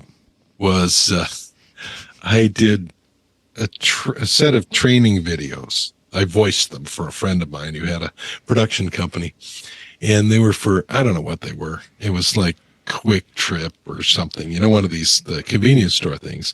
And it was training for the managers on how to operate the store, how to, do all this, how to hire people. It was a 7-part series. And I just did the narration tracks. And there were other things edited in, other people talking, and playing the part of slice of life. And, this and that. So I was just doing the narration part. So I would have to do about 15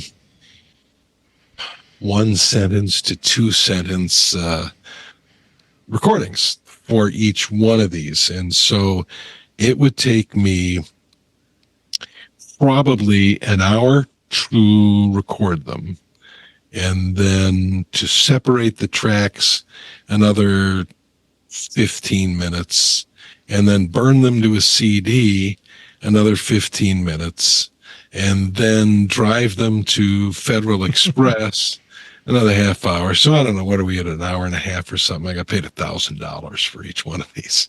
So I was making like $900 an hour. That was pretty cool. I enjoyed that. Okay, are you ready to get blown away? Yeah. Recording the Travelocity voiceovers? Yeah. For the radio commercial.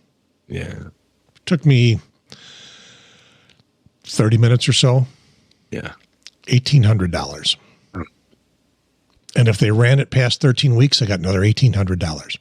That's like 36, 46, $5,400. The TV commercials? I don't even want to hear this. First of all, it was $1,800 just to record it.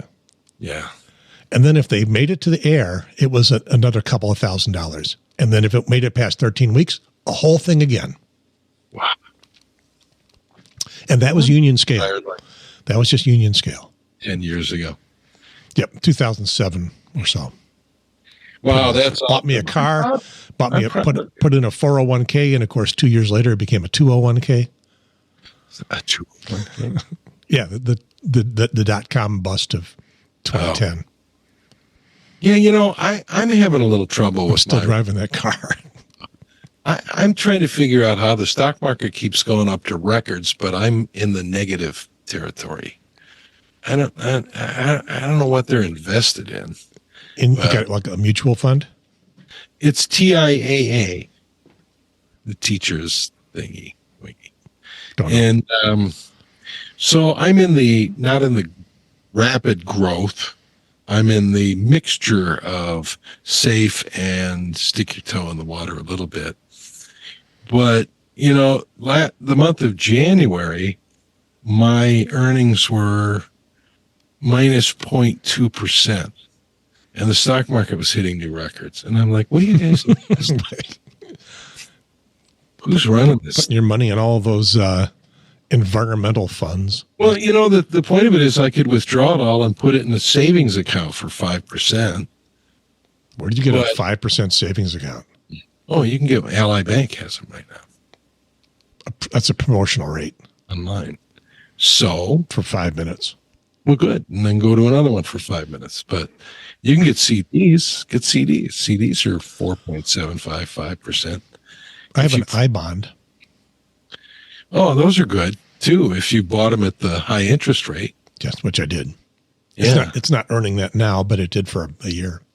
Yeah. So, but the point of it is that you can beat minus 0.2% in a bank account, even if it's a 2% bank account. I haven't looked at it. I bought index fund stocks. I haven't looked at what they're doing, but if they're tracking the stock market, they should be doing okay. They should be doing good. So, I mean, over the past year, though, the year 2023, they actually, the rate of return was actually 8.7%. So a month. What are you complaining about? Well, and that, because it's, what I live partially off of. So anyway, I'd like it to last a while because, doing all this healthy stuff means I'll probably outlive it at the rate I'm drawing from it, which is fine because I got other stuff. And so meanwhile, back at Fundie Baby Voice. Fundie Baby Voice. Fundie Baby Voice. There's a Anna Gasteyer's NPR sweaty balls thing. She talks in that voice. Yeah, there's a parallel track. It's not a fundamentalist voice, and we're trashing on women here because women seem to be the predominant people who fall into this trap. Well, that's on purpose. It's the sexy baby voice, and have something that I hope won't get us taken down here. Let's see if we get ready to play this. Not Stormy Daniels, is it? No. It's a broad new world. Okay, good. This is from a movie called In a World. All right, so I shared that with all of you guys because I wanted to. That is Lake remind Bell, you why you're all here actress, today. voiceover artist. I guess let's start with Stacy. Stacy, what do you do for a living? I'm a corporate attorney. Great. And I know you've been on a job hunt. How's that going for you? Well, I've been interviewing for about 10 months. And why do you think that is? Because I sound like a sexy baby. Which may be great for the bedroom. Yeah, it is.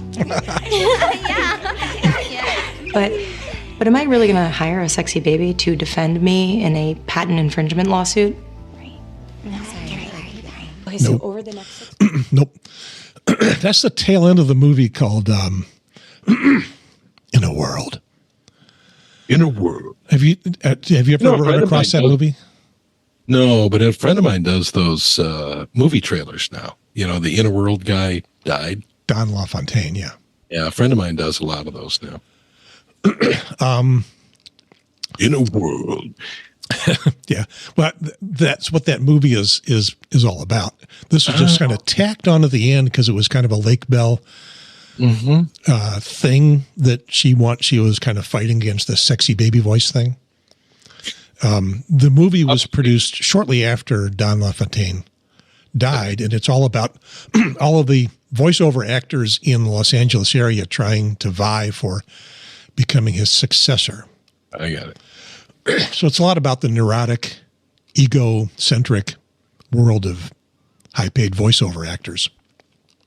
So the guy that I know that does this, he does a lot of these voiceovers, WrestleMania, stuff like that. And I don't think he does movie trailers, though, but he does a lot of these, the big voice things. Has his own production studio. But he owns a small radio station, too. And it's a small radio station in a small town. And it's a good radio station when he doesn't have nut cases on. But by the way, if you're looking for some morning guys to save your radio station. No, he's got, who's on his station? I don't know. Well, he does want me to do a show for him. We've talked about that. I said, when I retire, let's get together. You've retired. So we'll get there. I can do it. Anyway, I don't know what I would do. I have to, maybe I would propose a 2-man show. No, and I have a name for it. Yeah. Jay and Gary Show. Yeah. What is the name for it? The Jay and Gary Show.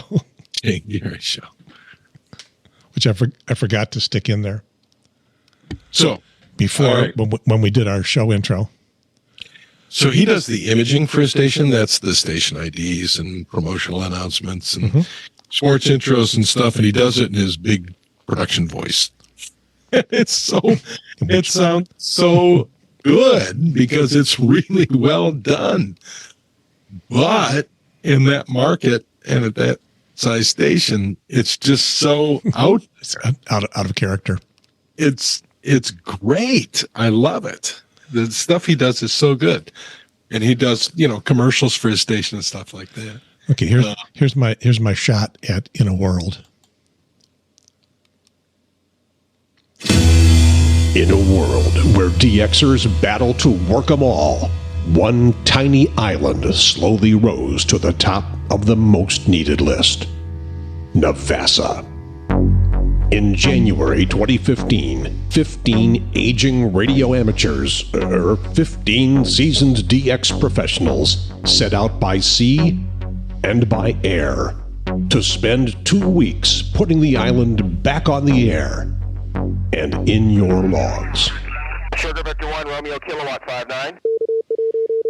K1N, Kilo 1, Navassa.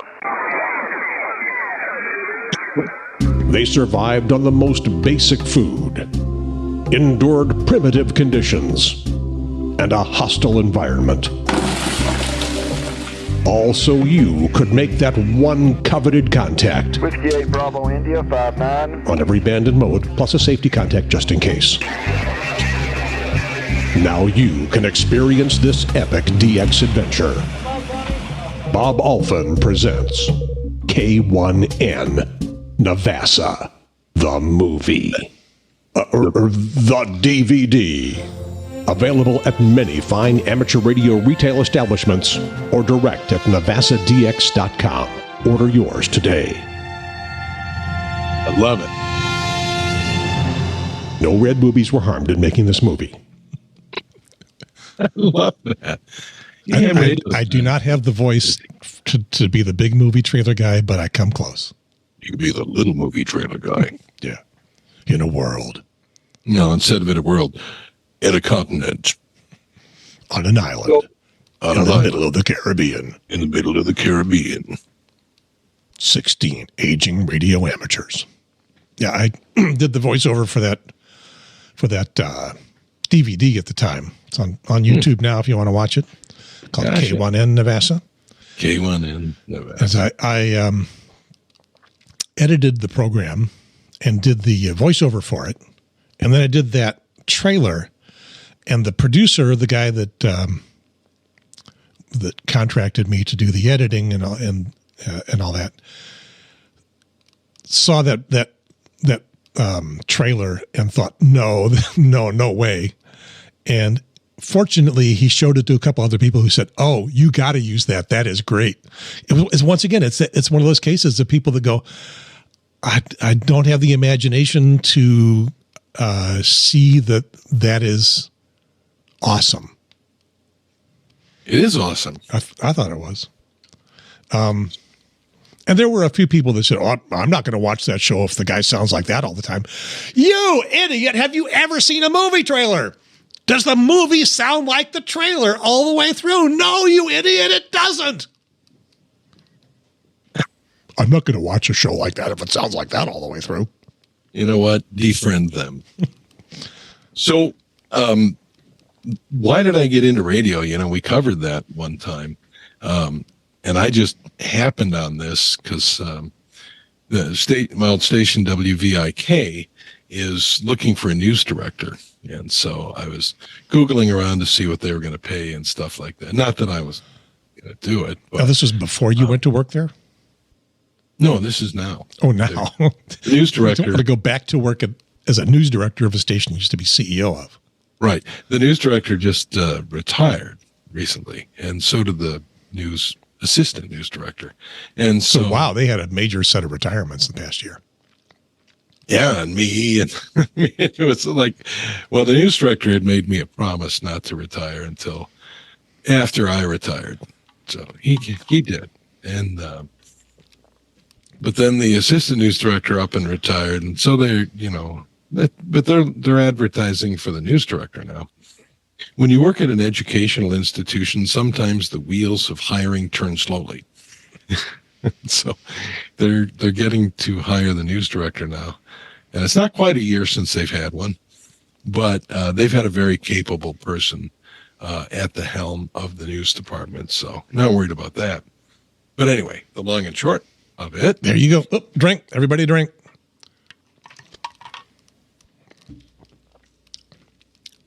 Is that as I was looking through things, I was looking to see who has been handling the news, and it was who I thought it was.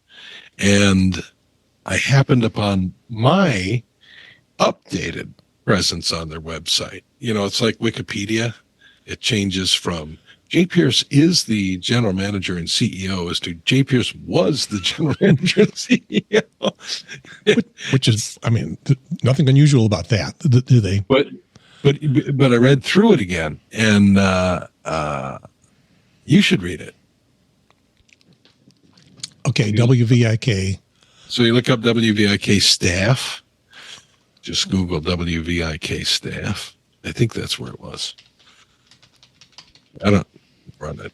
I'm sitting too far away from the let's see, I got all people, Quad Cities. Yeah, all people. Go to all people. Keep going down. Former people. Where's former people? I don't know.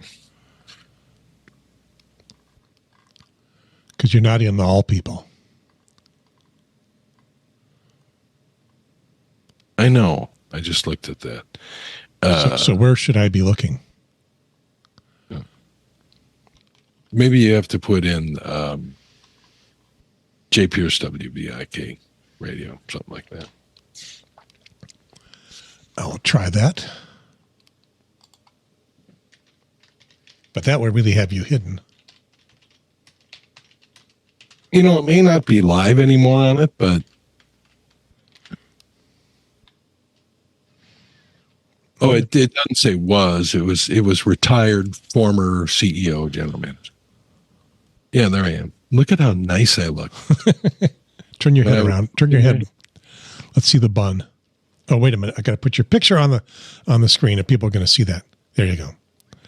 You went to wild professor mode. So when I was working there, I looked really, look at that. Yeah. You tried to clean up. So read on down. Jay Pierce became the station's general manager. And I make this, maybe biggerize it here. Keep going down. Detroit native, Pierce grew up in the Chicago suburb of Winnetka. And received a Bachelor of Science degree in Communications and Fine Arts from Southern Illinois University, Carbondale, Illinois. He's worked at radio stations up and down Illinois as well as in Missouri. Wait a minute. Where'd it go? Did I miss a more? It's up above that. That's all there is. That's it. Yeah. This is it. This is all you got left. Where's the part that's talking about? Just need they need to update that you're probably not on the boards of the Quad Cities Rotary Club anymore.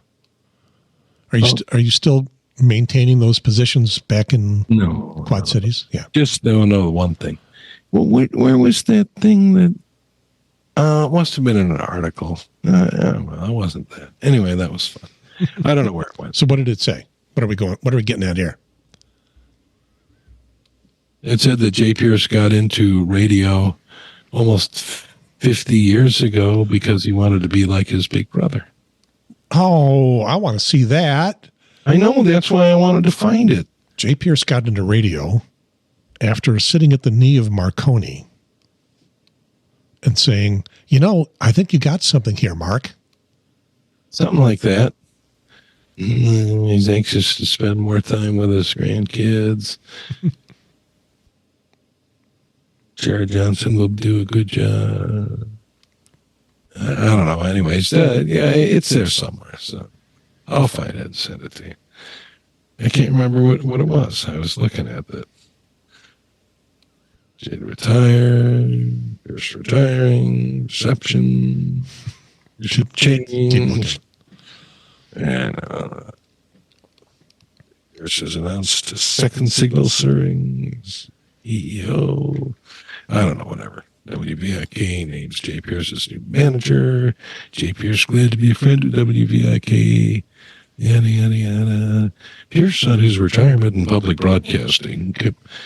WVIK. This is the legislation that was passed recognizing me in my career. Do you know about that? They passed legislation?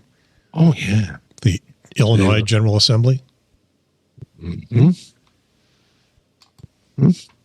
I don't know where it is. There's a lot of these things, but I have it somewhere. I have it written out somewhere. Got it arranged somewhere. It's going to go up on the wall when I unpack stuff. It's, you know, it's actually like a house bill. Let's see, something from someplace called current.org, whatever that is. Public radio industry and television industry. There's the General Assembly bill. Yeah, that's it. Is that it? For me? I don't know, whatever. Yeah, congrats, Jay Pierce. Yeah. Where can I find the text? Full text. Whereas the members of the Illinois House of Representatives wish to congratulate J.H. Pierce on the occasion of his retirement from public broadcasting in Illinois. And whereas J. Pierce has worked in radio and television broadcast for almost 50 years, spanning stations, I'm getting into my Rush Limbaugh, stations in Texas, Missouri, and Illinois, he has worked with public broadcasting stations for more than half his career, with half his brain tied behind his back, just to make it fair.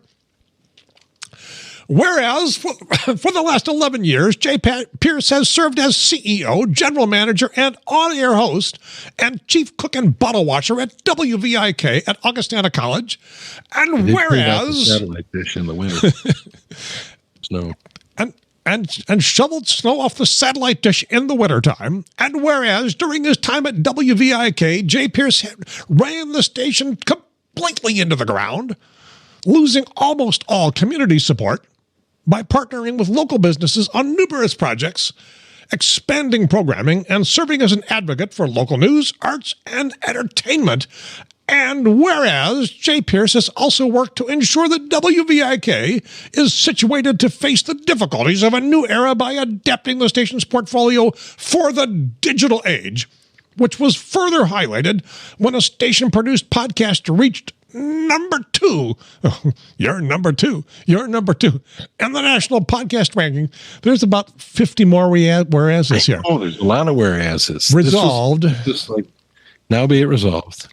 By the House of Representatives of the 102nd General Assembly of the State of Illinois, that we congratulate J.H. Pierce, J. Hussein Pierce, on the occasion of... Actually... Hector. J. Insane Pierce, on the occasion of his retirement in public broadcasting from WVIK, commend his long career in public broadcasting and hope that he is never heard on another radio station again. Insane in the membrane. A suitable copy of this resolution will be presented to J. Pierce as an expression of our esteem and respect. It was introduced by then Representative Mike Halpin, who is now a senator, State Senator Mike Halpin. Working his way up. Wonderful guy. He is one of those politicians that I think of when I am critical of politics and politicians. Some of them, not all of them. And I always think of him because I want to make sure I'm not including him. And there are a few others too. There's a few good ones. Yeah. So is he a viewer/listener of the Jay and Gary show? I know. I would be afraid to recommend it to him. He'd probably laugh. See, that's the point. We're afraid to recommend this to anybody, and you, a loyal listener/viewer, should also be afraid to recommend it to your friends because they will judge you harshly. Well, Senator Halpin and I are Facebook friends, so he's probably been exposed to the fact that this exists. Maybe you're not Facebook friends anymore. There's really no way to tell. Yeah, I can go look. Anyway, that's true. Check it out. See, he's a good friend of public broadcasting in the state and WVIK. He's a really Did he represent that area? District. Yeah, he represented the Quad Cities area and just a great advocate for the Quad Cities. Wonderful family man. He's just, just a good egg all the way around. Yep. He's the kind of politician that in another few years you will discover has been wrapped up in some incredibly insane scandal, probably a sex scandal, maybe a few more, and you'll be the guy that comes on the interview on the TV station and says, I had no idea. I had no idea. He was never anything like that when I knew him. I can assure you that ain't going to happen. So I remember back when Paul Simon ran. They all say. And I knew Paul Simon.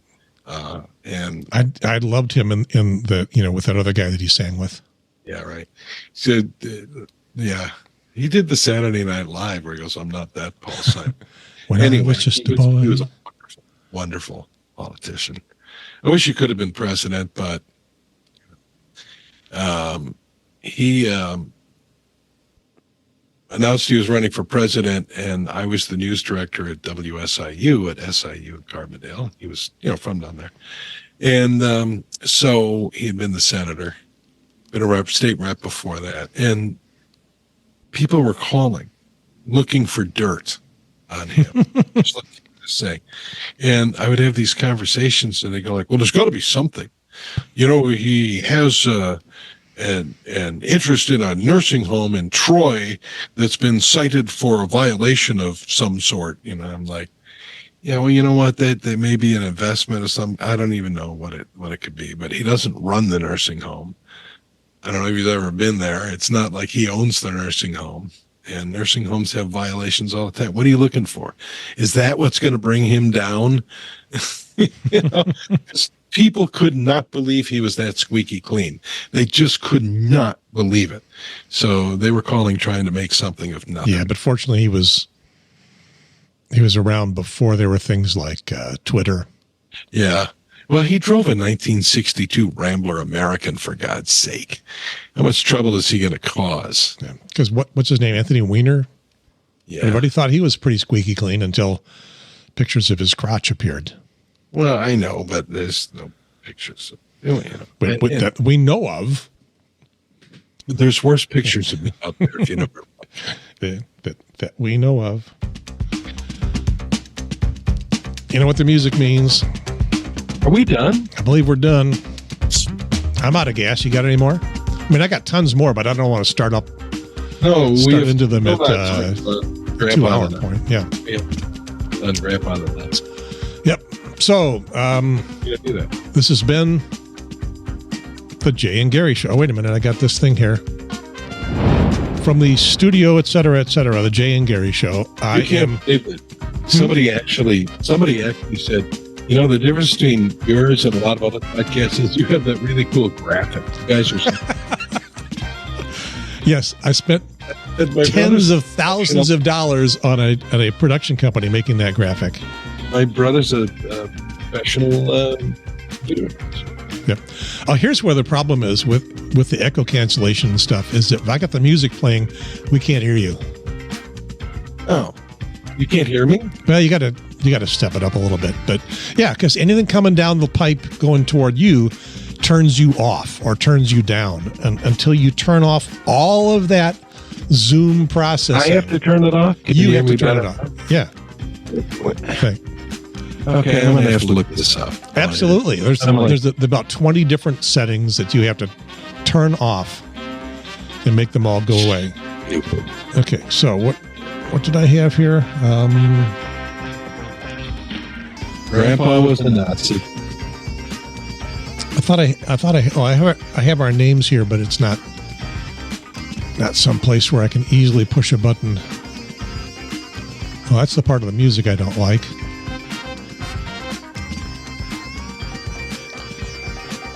I got to start the music over because I don't like that part. I'm Gary, and now you say, and you're Jay. Yeah. He's studying his Zoom settings. Ooh. He's trying to figure out how to turn all that Zoom. Can you hear me now? I can hear you. Yes. Echo cancellation off. Well, it only gives me auto and aggressive. We need to solve this once I stop recording. Signal processing by Windows device drivers, auto on off. Windows raw. We'll check this out in just a minute.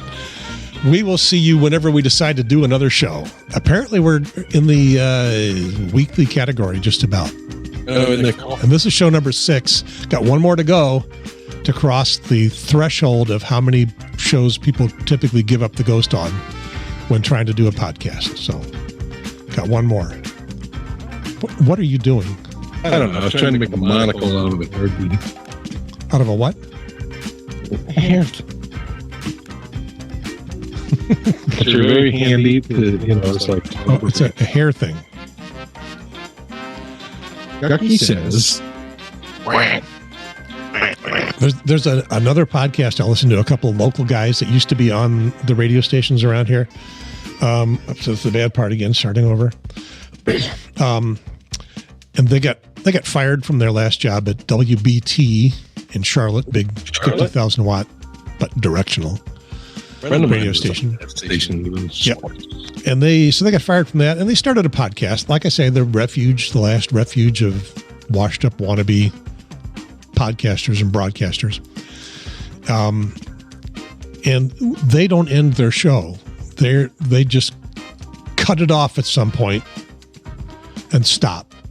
We could do that. Well, we could. I mean, I'd be copying them. I would prefer to actually end a show, but I can't seem to get you to end it. Bye. Goodbye, everybody. We'll see you whenever we do another show. I'm Gary. I'm Jay. Over and out.